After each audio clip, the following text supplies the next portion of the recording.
and touch the sound of silence. And in the naked light I saw 10,000 people maybe,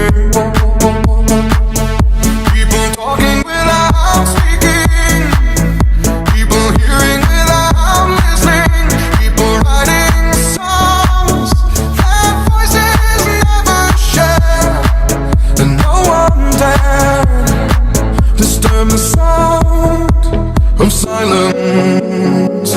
Fool said, you do not know. Silence like a cancer grows. Hear my words and I might teach you.